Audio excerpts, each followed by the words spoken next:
Masechet Brachot Daf Gimel, on commence Bezrat Hashem à la 4e ligne aux 2 points. Ad Sof Hashmura. On a vu dans la Mishnah, jusqu'à quelle heure on peut lire le schéma du soir, jusqu'à la fin de la Hashmura. Qu'est-ce que la Hashmura? C'est ce que la Gemara va expliquer ici. Donc la Hashmura, ça veut dire c'est une partie de la nuit en fait. Et on a là-dessus une discussion à savoir en combien on partage la nuit. Maïka Savar Rabbi Eliezer. Demande à Gemara, que pense Rabbi Eliezer? Ika Savar Shalosh Mishmarot Ava Laila. S'il pense que la nuit est partagée en trois parties, les Madar Bashot, il devrait dire que le schéma se lit jusqu'à 4 heures de la nuit, qui est en fait le tiers de la nuit. Comme il a dit, Adsof Hashmura Rishona, jusqu'à la première partie de la nuit, qui est en fait un tiers, s'il pense qu'il y en a 3. Le tiers des 12 heures de la nuit, ça fait 4 heures. C'est pas la peine de dire jusqu'à la fin de la première partie de la nuit. Il aurait pu dire jusqu'à 4 heures, parce que les parties de la nuit, en fait, ça se passe dans le ciel, comme on verra ensuite. Et non, on n'a pas de repère, il faut donner des heures. Et si il pense, Rabbi Eliezer, qui a dit jusqu'à la première partie de la nuit, il pense qu'il y en a 4 dans la nuit, alors, il devrait dire, Lema, ad shalosh jusqu'à 3 heures de la nuit, puisque s'il y en a 4 pour 12 heures, chacune des 4 parties de la nuit dure 3 heures, donc il devrait dire jusqu'à 3 heures de la nuit. Si la nuit tombe à 6 heures, à 9 heures, on termine le schéma selon Rabbi Eliezer. Donc, qu'ils disent soit 3 heures de la nuit, soit 4 heures de la nuit, pourquoi ils nous donnent un repère qui ne nous sert à rien, en fait? Le premier tiers, ou moins que ça, ou le premier quart, qu'est-ce que ça vient nous aider, comme, c'est pas une référence? Répond la Gemara. Leolam kasavar shalosh mishmarot ava alayla. Rabbi Eliezer pense que la nuit est partagée en 3 parties. Veha kamashmalan. Et voilà ce qu'il est venu nous apprendre. Pourquoi il nous a donné ce repère-là? Justement pour nous dire que on peut reconnaître sur terre les 3 parties différentes de la nuit. Deika mishmarot barakia, de même qu'il y a des parties différentes dans le ciel, où les malachim s'échangent, où ce qui se passe dans le ciel se change d'une partie à l'autre partie de la nuit. Veika mishmarot be'ara. Et de même, il se trouve aussi sur terre. On aura des signes pour reconnaître sur terre aussi, dans quelle partie de la nuit on se trouve. Détané Rabbi Eliezer Omer, comme on voit dans la Braïta que Rabbi Eliezer lui-même a dit. Shalosh mishmarot ave alayla, là il y a 3 parties dans la nuit. Ve'al mishmar ou mishmar, chaque mishmar de la nuit, yashav Akadosh Baruch Hu ve'shoel kari. Akadosh Baruch Hu est assis et il crie comme un lion. Sheneemar, comme on voit dans le pasuk. Hashem imaro mishag, Hashem du ciel il va crier. Ou mimeon kodsho iten kolo. Et de son endroit saint, il va donner sa voix. Sha'og Isha'ag al-Naveu, et il va crier comme un lion sur sa maison, sur son Beth Amikdash, sur la destruction du Beth Amikdash. Donc, puisque le pasuk, il a répété 3 fois la notion de She'aga, qui veut dire le cri, Akadosh Baruch Hu pousse 3 cris, ça vient nous apprendre que la nuit est partagée en 3. Vesiman Adavar, Mishmar Rishona, comment on va reconnaître les 3 parties de la nuit? Donc, et on a des signes sur terre. Mishmar Rishona, la première partie de la nuit, Chamor Noer, c'est l'âne qui crie. Les ânes, ils crient en la première partie de la nuit. On verra dans la Gemara ensuite, est-ce que c'est au début ou à la fin.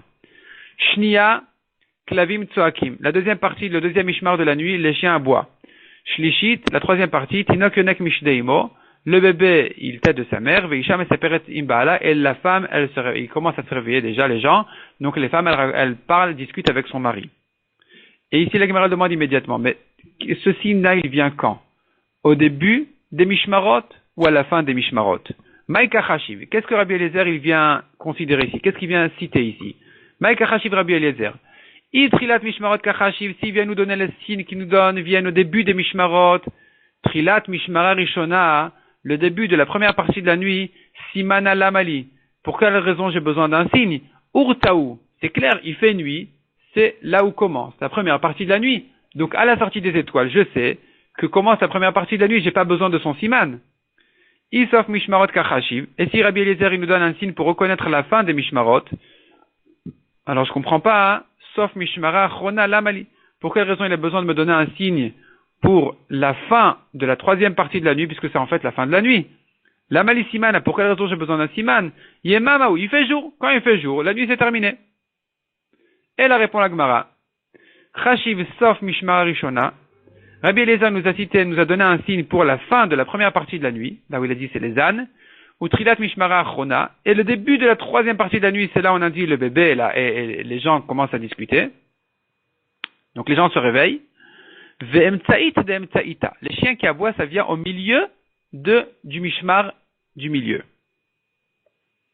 Ve'ibaitema, si tu veux, je te donne une deuxième réponse. Kulu, sauf mishmarot kachashiv. Tous les signes qu'il nous a donnés, c'est la fin des mishmarot. Ve'chitema achrona lo tsarir.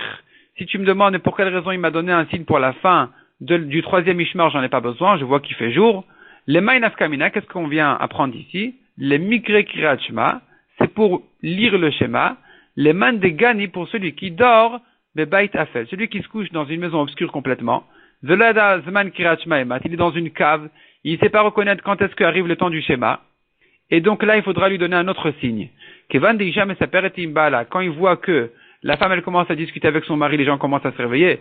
Vetino konek mishdeimo, et le bébé aussi se réveille pour manger. Lekum ve likre. C'est à ce moment-là qu'il doit se lever et lire le schéma. Donc finalement, on pourrait expliquer pour quelle raison j'ai besoin d'un signe, même pour la fin de la nuit. Amar Ravitrak bar Shmuel mishme de Rav. Donc Ravitrak a dit au nom de Rav. Shalosh mishmarot ava alayla. Il y a 3 parties dans la nuit. Valkol mishmar ou mishmar. Sur chacune de ces 3 parties-là de la nuit, Yoshav Akadosh Baruch Hu ve'shoel kari. Akadosh Baruch Hu, il est assis, il crie comme un lion. Ve'omer, il dit, qu'est-ce qu'il crie? Oy les banim, malheur aux fils, aux enfants. Sheba avonotem, hechrav tiet beti, que pour leur faute, leur avérote, j'ai détruit ma maison. Mais saraf tiet echali, j'ai brûlé mon palais. Ve'igletim levanumot haolam, je les ai exilés parmi les goïms. Donc ici on a la notion de maison et la notion de palais. Parce que la maison, c'est ce qui vient exprimer la proximité avec Hachem, comme des fils. Le palais, ça vient exprimer la royauté d'Hachem. Et tout ça a été perdu, malheur à ses enfants. Tanya Amarabi aussi. La Gemara ramène encore une braïta avec une nouvelle histoire. Amarabi aussi, pas Amachat Haiti Malech Bader. Rabbi aussi a dit, j'étais en train une fois de marcher en chemin. Je suis rentré dans une des ruines de Yerushalayim pour prier. Est venu Eliyahu Hanavi et il m'a attendu à l'entrée. Jusqu'à ce que je termine ma tfila. Lorsque j'ai terminé ma tfila, Amar il m'a dit Shalom alecha Rabbi. Ve'amarti lo Shalom alecha Rabbi Umori. Donc ils se sont salués. Eliyahu a dit à Rabbi aussi Shalom alecha mon maître. Et Rabbi aussi lui a répondu aussi Shalom alecha Rabbi Umori. Ve'amarli et Eliyahu m'a dit Bni, mon fils.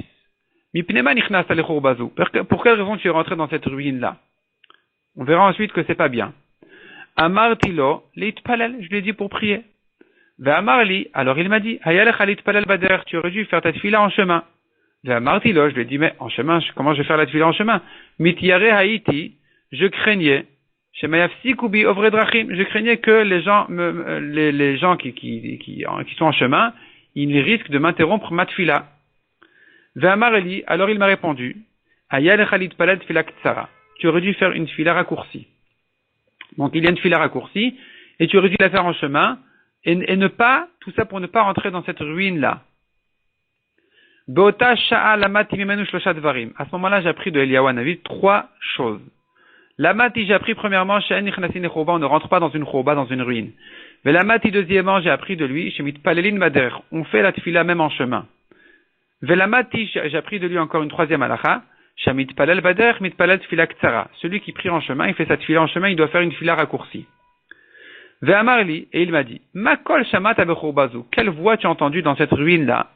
Ve'amarti, et je lui ai répondu, Shamati, j'ai entendu, Bat kol, une voix céleste, She menahemet kayona, qui crie comme une colombe.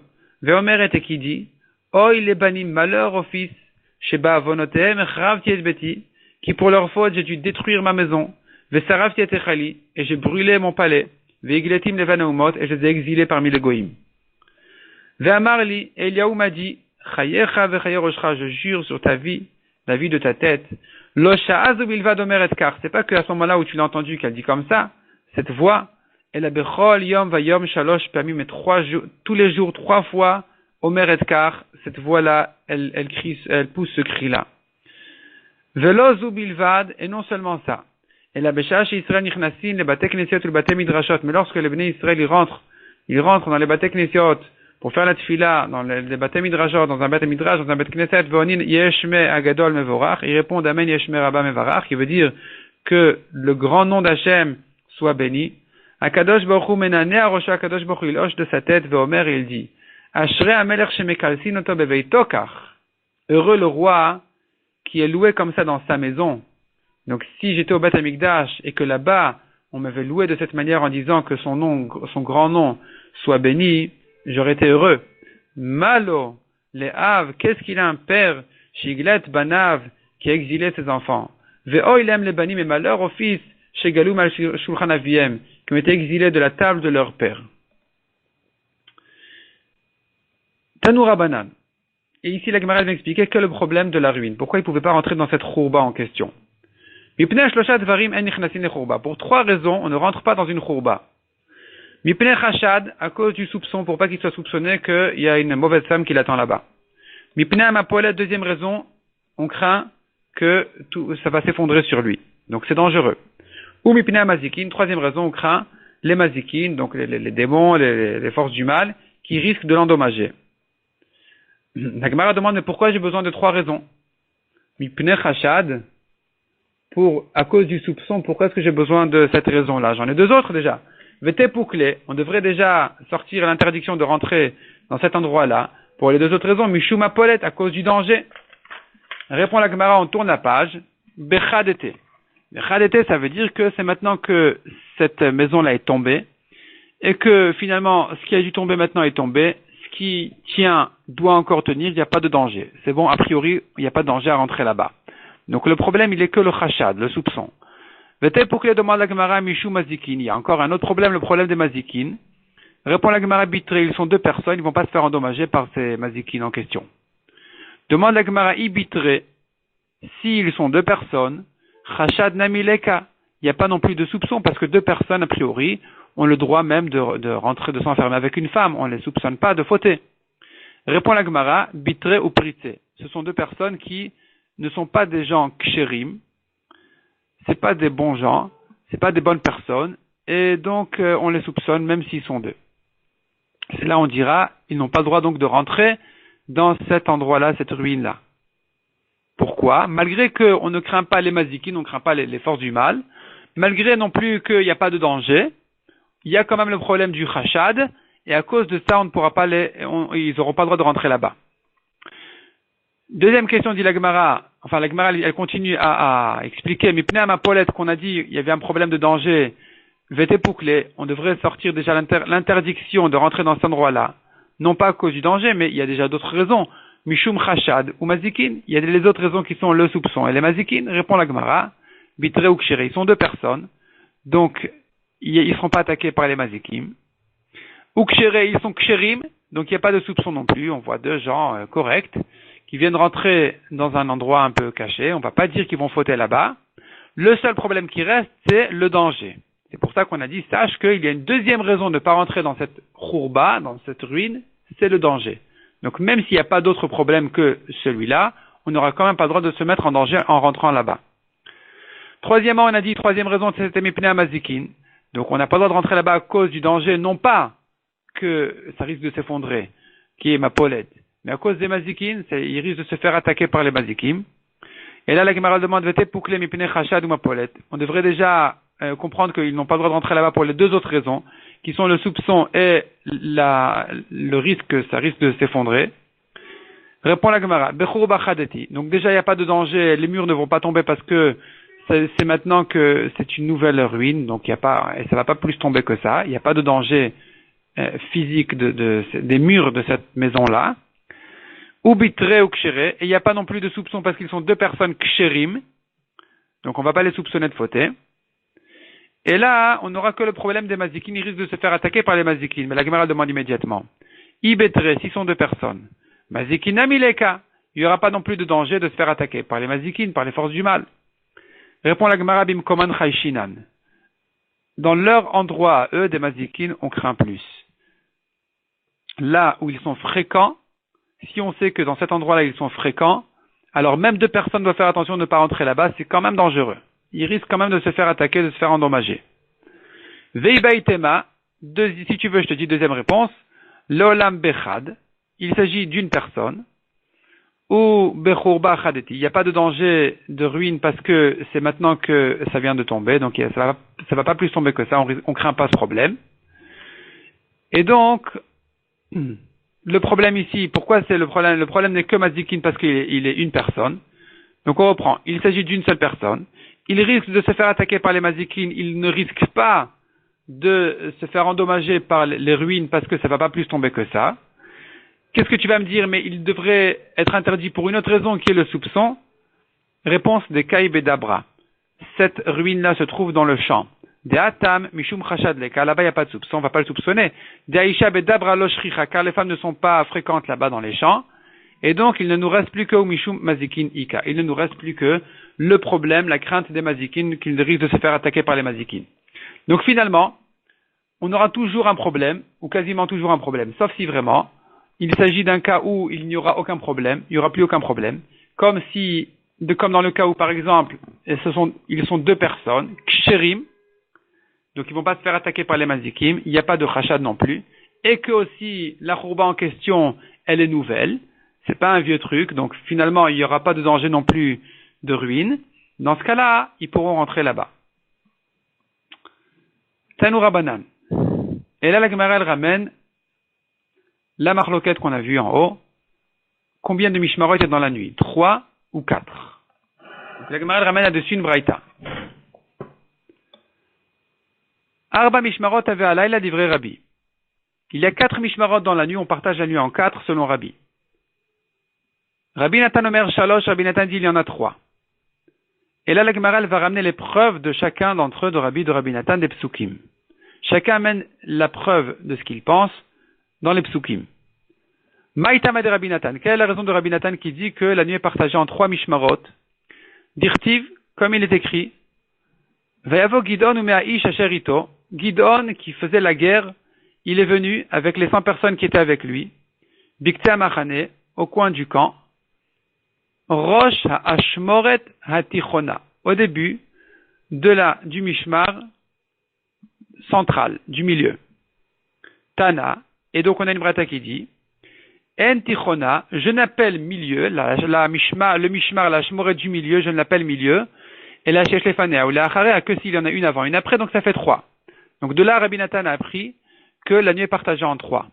Donc dans le ciel, ce sont 3 temps différents, à chaque fois il se passe autre chose dans le ciel, avec les malachim. Rabbi qui dit qu'il y en a 4, qu'est-ce qui répond à ça? Maïtichona, qu'est-ce que la shmura du milieu?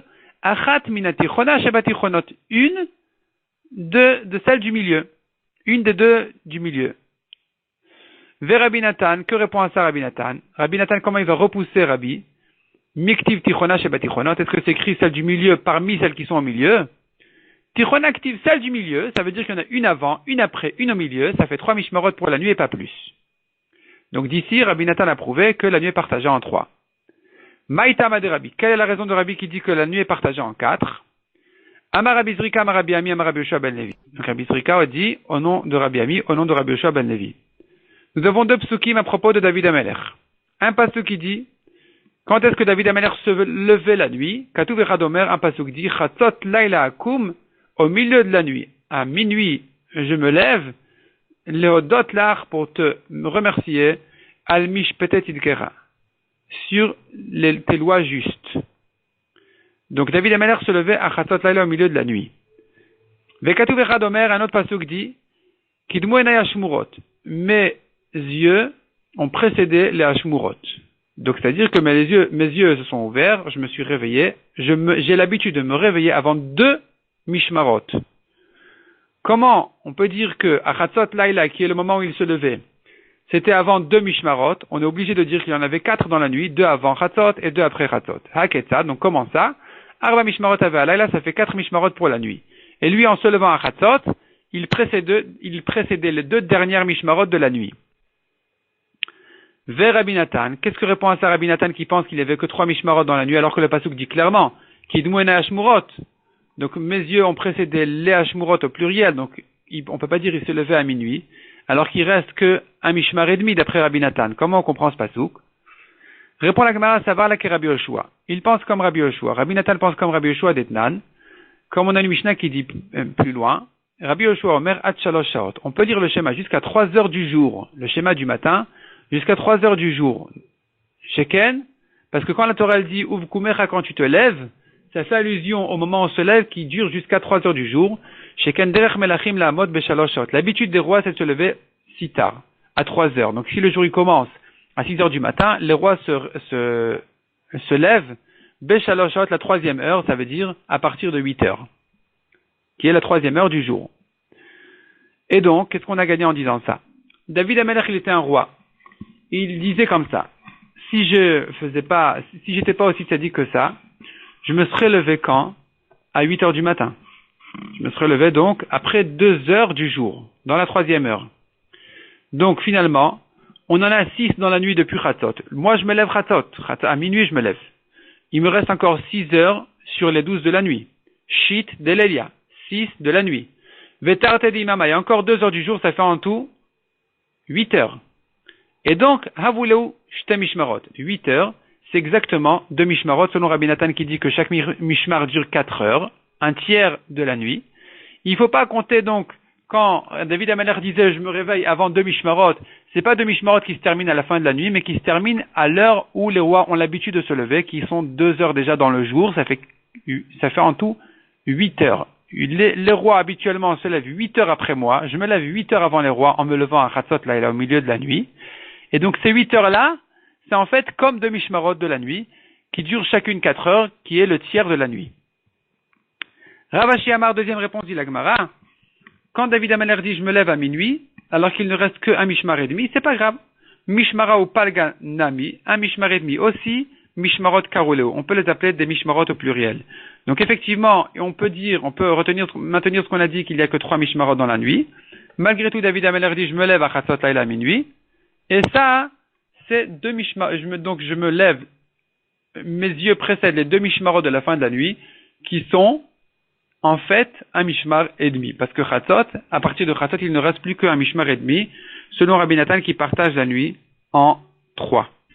Ve'amar Rabbi Zrika amar Rabbi Ami amar Rabbi Yoshua ben Levi. En omrin bifnei hamet. C'est une nouvelle halakha. Simplement, elle a été dite par les mêmes chachamim, donc elle est citée ici aussi. En omrin bifnei hamet. On n'a pas le droit de parler à côté du mort. El advarav shel met, que ce qui concerne le mort. Amar Rabbi Abba bar Kahana. La Gemara explique en disant le Hamaran et la Bedivre Torah. Ça ne concerne que des paroles de Torah. On n'a pas le droit d'étudier la Torah à côté d'un mort parce qu'en fait on se moque de lui.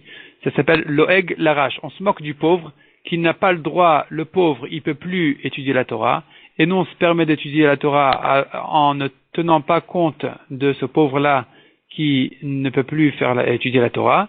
Donc c'est un manque de respect pour le mort. On n'a pas le droit d'étudier la Torah à côté de lui. Aval milé de alma, mais de discuter d'autres choses, l'etlan ba, il n'y a pas de problème. Donc on peut raconter les courses qu'on a fait hier ou avant-hier, à côté du mort, il n'y a pas de problème.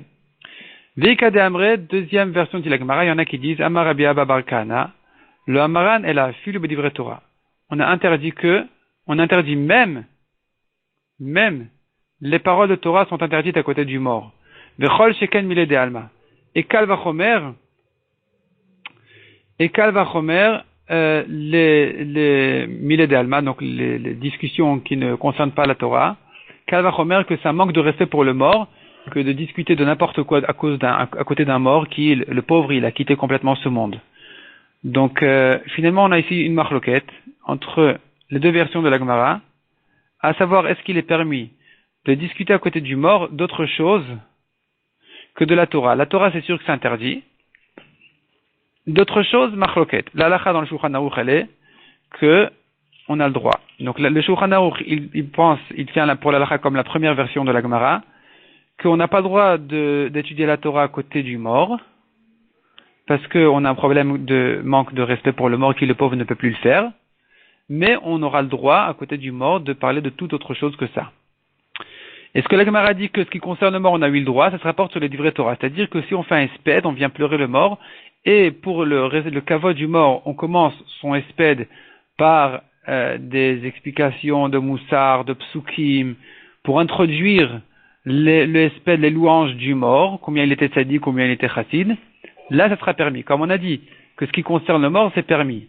alors que ça ne se rapporte que sur des livrets Torah, parce que sinon tout est permis d'après la première version. Donc finalement, selon le Shulchan Aruch, ce qui est retenu pour la halakha, c'est que on aura le droit à côté du mort de parler de tout ce qu'on veut, à part de Torah, sauf si ça concerne le mort. On a aussi l'habitude d'ailleurs, pour garder le mort, de lire des Teilim à côté. Ça concerne aussi le mort, ça sera aussi permis. On continue dans la Gemara au milieu du Hamoud aux 2 points. La Gemara demande Vedavid bepalgadel Elia havakai, est-ce que David se levait à minuit? Meurta havakai, depuis le début de la nuit déjà il se levait. Dirtiv, comme on a encore un autre passage qui dit Kidamti ba neshef va'ashavea, je me levais tôt déjà, depuis le soir, pour étudier. Va'ashavea, c'est un genre de tfila ou de limoud, on verra. Et qui dit que quand David dit je me lève au neshef, ça veut dire le soir. Dirtiv, comme il est dit, ban neshef, berev yom, bishon laila vafela. Donc on voit que le neshef se rapporte sur erev yom le soir, bishon laila à la nuit, vafela à l'obscurité. Donc on voit d'ici que neshef c'est la nuit. Donc c'est pour ça que quand on a dans le passage qui dit que David se levait au neshef, ça veut dire qu'il se levait déjà au début de la nuit. Et s'il se levait au début de la nuit, ça contredit ce qu'on a vu, qu'il se levait à minuit. Répond la Gemara Amar Avoshaya, Amar Rabbi Acha, Achike Amar. Voilà comment il faut comprendre ce que David a dit. Me'olam lo avar alayl, chatzot layla beshena. Je me lève depuis le début de la nuit, et donc jamais est passé minuit en dormant. Jamais n'est passé minuit sur moi en dormant. Rabbi Zera Amar, deuxième réponse dit la Gemara, Ad chatzot layla mitnamnem kesus. Jusqu'à minuit, il somnolait comme un cheval, qui dort pas vraiment. Donc, quand il dit, depuis le début de la nuit, je suis occupé par de la Torah, des tfilot, ça veut dire, en somnolant. Mikan Vaelach, depuis minuit, Ayam Gaber Kari, il se levait comme un lion. Ravashi Amar, troisième réponse. Ad chatzot layla yaosek bedivre Torah. Jusqu'à minuit, il étudiait la Torah. Mikan Vaelach beshirot v'tishbachot. Depuis minuit, il commençait à dire des chants et des louanges pour Hachem. Donc, la contradiction entre les psukim, elle se répond de ces 3 manières-là. Soit, jamais est passé minuit en dormant, donc je me lève depuis le début de la nuit. Soit, il somnolait jusqu'à minuit, il se levait à minuit. Soit, il étudiait la Torah jusqu'à minuit, et ensuite, shirot v'tishbachot, des chants et des louanges pour Hachem. Demande la Gemara Veneshef Urtaou, est-ce que Neshef veut dire le soir? Haneshef Tzafraou, pourtant non, le mot Neshef veut dire matin. Dirtiv, comme on voit dans le passage qui dit Vayakem David les a frappés, donc il s'agit d'une guerre que David a fait contre les Goïm. Il les a frappés, mais à Neshef Vader, depuis le Neshef jusqu'au soir, les Machorotam, le lendemain où ils ont campé là-bas. Maïlav Mitzafra Vadlelia, n'est-ce pas que le Neshef, qui était le début de la guerre, c'était le matin, jusqu'au soir. Donc on voit que Neshef veut dire matin, lo, non. Mais Urta Vadurta, depuis le soir jusqu'au soir, 24 heures, David les a frappés. Hier, il demande à la Gemara si c'est comme ça, l'Irtov Maneshef Vadaneshef. Le pasuk n'avait pas besoin de changer de langage. Il aurait dû dire, David les a frappés depuis le Neshef jusqu'au Neshef. Omer, Evader, ou bien depuis le Erev, depuis le soir jusqu'au soir. Pourquoi il commence en disant, il les a frappés depuis le Neshef jusqu'au Erev? On comprend de là que ce sont 2 notions différentes. Jusqu'au Erev, jusqu'au soir, et depuis le Neshef, ça veut dire donc depuis le matin. Et là, Marava Trenishfe à vous. Rava dit effectivement, il y a 2 sens dans le mot Neshef. Le mot Neshef qui veut dire, ça a été retiré, il a 2 sens. Il y a Nashaf Lelia Vati et Mama. La nuit a sauté, est arrivé le jour. Nashaf Mama Vati Lelia. Le jour a sauté et est venu la nuit. Donc, on a 2 sens dans le mot Neshef. Ici, à propos de David, quand il se levait la nuit, en disant, je me levais donc depuis le Neshef, il est clair que ça veut dire depuis le début de la nuit. Demande la Gemara. Nouvelle question. David miavayada palgadelelia eimat. Est-ce que David connaissait vraiment la moitié de la nuit? Quand est-ce que ça arrive? Donc miavayada, est-ce qu'il savait palgadelelia minuit eimat? Quand est-ce que ça vient? Hashta Moshe Rabbeinu lo avayada. Si déjà Moshe Rabbeinu ne connaissait pas exactement l'instant précis de Chatzot Laila, de minuit, dirtiv, comme on voit dans le passage que Moshe a dit, il a dit aux Égyptiens, Kachatzot Laila ani yotze betoch Mitzrayim. Donc il a dit au nom d'Hachem, Kachatzot alayla, comme au milieu de la nuit, je sors en Égypte. Maï kachatzot, qu'est-ce que veut dire ce mot kachatzot, comme chatzot? Il est madé amar le kucha berichu kachatzot. Si vraiment le pasuk veut dire que c'est comme ça qu'Akadosh Baruch Hu a dit à Moshe, comme à minuit, à peu près minuit, je vais sortir en Égypte. Mikas feka kameshmaya, est-ce qu'il y a un doute au ciel? Hachem, il peut pas dire achatzot pile. Elade amarle bachatzot. Donc il faut comprendre que Hachem a dit à Moshe achatzot. Ve'ata'i ou ve'amar kachatzot. Et Moshe, il est venu, il a dit non, comme achatzot. Parce que Moshe lui-même ne savait pas exactement quand est-ce qu'arrivera l'instant de chatzot. Alma mesap kale. Donc on voit que Moshe était en doute quand est-ce qu'arrive le temps de chatzot. Ve David avayada. Et David, il savait, oui. Répond la Gemara, oui, effectivement. Moshe ne savait pas, David savait. Comment est-ce que David savait ce que Moshe ne savait pas? David siman avale. David, il s'est fait un signe. Damar avacha barbizna marabishimon chassida. Kinor aya talou il est mal amimitato shel David. Il y avait un kinor, un violon, une harpe, au-dessus du lit de David. Vekevan shigia chatzot laila. Lorsqu'arrivait minuit, chatzot laila, le milieu de la nuit, barouar tzfonit, venait un vent du nord, venoshevet bo, et soufflait dans la harpe de David, ou menagen me'elav, et ça faisait un chant, la harpe, elle faisait la musique d'elle-même. Miyad, en entendant ce son-là, de sa harpe, immédiatement, aya omed vosek batora, ad shalam udashachar. David se levait pour étudier la Torah jusqu'au matin. Donc effectivement, David, il avait un siman, il avait un signe pour reconnaître quand est-ce qu'arrive Chatzot. Alors que Moshe ne s'est pas fait ce signe-là, donc il ne pouvait pas dire à Chatzot, il a dit ka Chatzot. Il ne pouvait pas dire ba Chatzot à Laïla, il a dit ka Chatzot comme à Chatzot Laïla. La Gemara continue à raconter ce que David faisait quand il se levait, donc plutôt quand arrivait le matin. Kevan shalam udashachar nichnesu chachmei Israël etzlo. Lorsqu'il est venu le matin, les chachmei Israël sont rentrés chez David, venaient chez David. Amrou là, il lui disait, Adonenu amelech, Amcha Israël tichin parnasa. Notre roi, notre maître roi, ton peuple Israël ont besoin de parnasa. Amar lehem, David leur répondait, Lechovit parnasu zemisé. Allez donner de la sadaka, que chacun soutienne l'autre. Amrou là, ils lui ont dit, c'est insuffisant. Enakometz masbia et teari. Le peu, kometz c'est un petit peu, comme une cuillère est insuffisante, une cuillère d'herbe est insuffisante pour le lion. C'est pas ça ce qui va le rassasier. Ou bien comète, ça veut dire sauterelle. Une petite sauterelle, c'est pas ça qui va rassasier le lion. Autrement dit, c'est insuffisant que les uns aident les autres, ça sera insuffisant comme parnassa.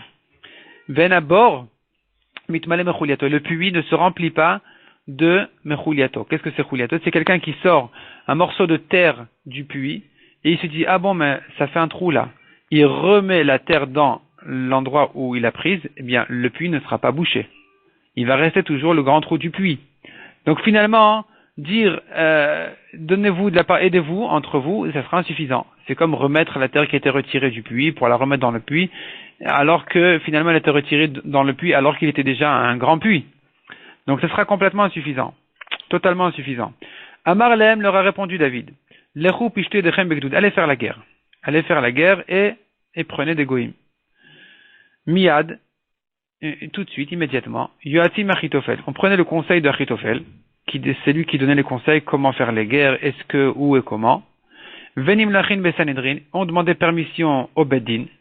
Veshoalin borim et tumim, on demandait au Kohen Gadol de voir sur les Urim et Tumim. Les Urim et Tumim, c'était ce qui éclairait le Choshen pour donner des réponses du ciel. Est-ce que ils vont gagner la guerre ou pas? Amar Rav Yosef Maïkra, d'où on apprend tout ça, de quel pasouk? Ve'achare Achitophel, et après Achitophel, qui était le premier à qui on demandait conseil, si faire si, comment et où faire la guerre, après lui, Benayahu ben Yehoyada, après lui on s'adressait à Benayahu ben Yehoyada, qui était, comme on verra tout de suite, le Bedin, donc le grand du Bedin, Ve Eviatar qui était le Kohen Gadol, Vesar Tzaval Amelech Yoav. Et ensuite, c'était Yoav qui était le ministre de l'armée du roi, et il allait faire la guerre. Donc la Gemara explique ce qu'on vient de dire. Achitophel ze Yoetz. Achitophel, c'est celui qui donnait les conseils. V'chenu Omer, comme on dit dans le pasuk. Ve'atzat Achitophel asher ya'atz b'yamim mehem. Le conseil d'Achitophel qui conseillait ce jour-là. Kasher ishal bidvar Elokim. C'était comme si on demandait un conseil vraiment à Hachem. Benayahu ben Yehoyada ze Sanhedrin. Quand le pasuk dit qu'après Achitophel, on s'adressait à Benayahu ben Yehoyada, c'était lui le grand du Sanhedrin, du Bedin, à qui il fallait demander permission pour aller en guerre. Hachem explique pour que le Bedin les bénisse ou fasse une fila que ça marche. Ve'Eviatar, ensuite était Eviatar qui était le Kohen Gadol, qui portait donc les Urim Vetumim. Elu Urim Vetumim. C'est lui qui portait les Urim Vetumim dans le Choshen. Le Choshen qu'il portait, c'était le vêtement qu'il portait sur son ventre, sur sa poitrine. Vechen ou Omer, comme on voit dans le pasuk, Uvnaya ou Ben Yoyada. Donc Benaya ou Ben Yoyada qui était donc le Sanhedrin, le Bedin, à la Kreti à la Pleti. Il était au-dessus avant Kreti ou Pleti qui fait allusion au Urim Vetumim. Vela manikra shmam Kreti ou Pleti. Pourquoi est-ce qu'on appelle Urim Vetumim Kreti ou Pleti? Kreti chez Kortim d'Ivrehem. On les appelle Kreti parce qu'ils tranchent leurs paroles. Les Urim Vetumim, quand ils donnent une réponse, c'est ce qui va se passer exactement. Pas plus ni moins. Pleti chez Mouflaim Bedivrehem. Ils s'appellent Pleti parce qu'ils sont Mouflaim. Moufla, c'est comme Nes Vafel, comme un miracle qui est caché, Bedivrehem, dans leurs paroles. V'acharkar, et après, Sar Tzava la Melech Yoav, le ministre de la guerre pour le roi, était Yoav. Donc ensuite, on allait faire la guerre. Amar Ravitrak Barada, Ve'amrila Amar Ravitrak Bered Ravidi. Donc Ravitrak Barada, il y en a qui disent que c'est Ravitrak Bered Ravidi qui a dit. Maïkra, d'où est-ce qu'on apprend cette histoire-là que David se levait sitôt avec sa harpe? Urak Vodi, David s'adressait à lui-même en disant, lève-toi à mon honneur, Ura Nevel, lève-toi la harpe, Vechinor, et le violon, c'était les instruments de musique que David tenait. Aïr Hachachar, je vais réveiller, c'est moi qui va me réveiller, qui va réveiller le matin. Donc, autrement dit, c'est moi qui vais me lever avant même le matin. Donc, de là, on voit que David se levait avec le siman qui s'est fait avec donc sa harpe, et c'est comme ça qu'il se levait, même avant le matin. Donc, c'est ça la première réponse. À la question qui demandait, mais Moshe ne savait pas quand est-ce qu'arrive Khatot. Comment David savait? Réponse, il avait sa harpe, et grâce à sa harpe, il pouvait savoir quand est-ce qu'arrive Khatot. On aura encore deux autres réponses dans la suite, donc, du Daf Dalet. On laisse ça pour demain, Bezrat Hashem.